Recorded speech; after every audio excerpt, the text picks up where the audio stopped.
Alright, so I'm finally getting into a video of the G Pro Superlight. This video is going to be super quick because there's really not much to say about the mouse since it's already been out for so long. There's so many reviews on it, but just to give some slight input on what I've experienced with the mouse. So we already know like Logitech's build quality and stuff. It's still pretty solid mouse. The only problem I've had really was a few issues with the sensor, which I will talk about a little bit later. I'm sure everyone still dislikes the micro USB. Everyone wants USB-C. Even this Pulsefire Haste wireless has USB-C. This Pulsar X2 Mini, USB-C.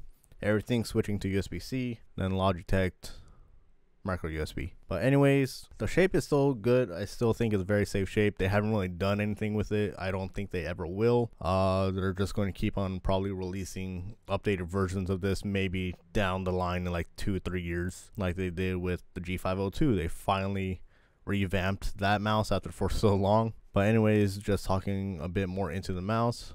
No double clicking issues with my model. Just a sensor issue. Scroll wheel, haven't really had any issues with that. I like the height of it. The rubber band on here, not my most favorite. There's slight texture to it, but because it's like so many grooves and so close together, it basically feels smooth. I do like the height of it, just very nice and prominent. I know when I am using the scroll wheel, I can feel it, if that makes sense. The side buttons.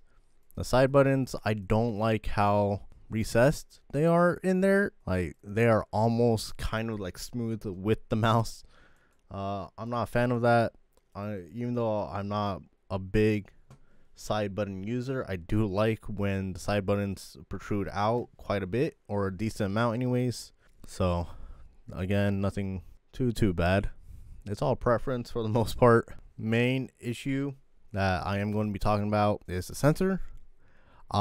Could be just mouse pad compatibility. I've had this issue happen a few times. Only one time it was like really bad, according to someone in my problem with SkyPad / hard mouse pads or glass pads.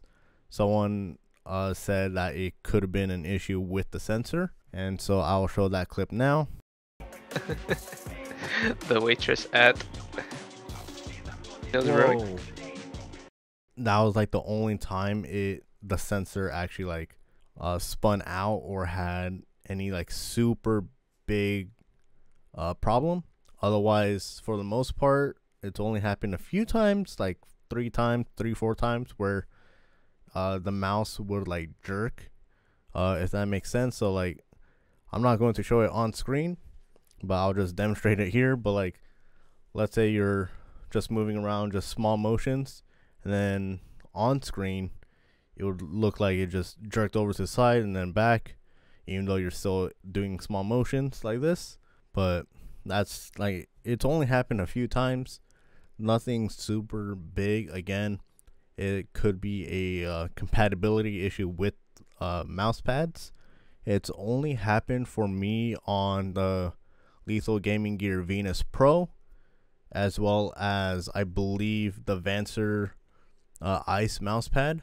It just really shouldn't happen on like any mouse, especially modern mice, especially for a what used to be a $150 mouse is now $160. But that's really all I have to say about the mouse. The mouse is still good. Again, like the shape is subjective and everything. This is on the bigger side in comparison to this Pulsar X2 Mini, which is a lot smaller, but it does weigh a little bit more. Do I think the Superlight is still viable and worth the now $160 price tag going towards the end of 2022? I don't think so. I would suggest just buying a 3D printed version of this mouse. I forgot what the company is called. There's one company that 3D prints like this mouse, but with a shell where it's like lines going down instead of a honeycomb design. It's like just straight up and down lines, making it lighter, wireless with RGB. There's also another company called PMM.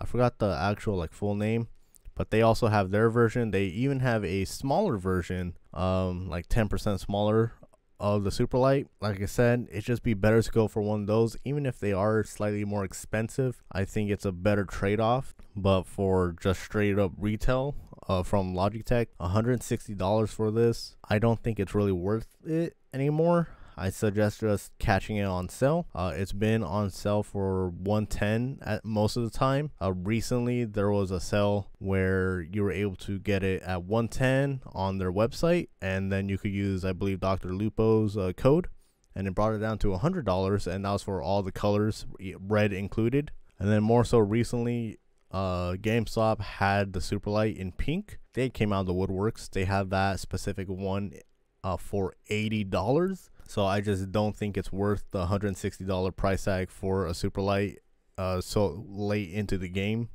But again, if you catch it on sale, you know, it's up to you. But yeah, this is kind of my review of it. Anyways, hopefully you guys enjoyed the video and found this somewhat informative of this short video. But yeah, see you guys later.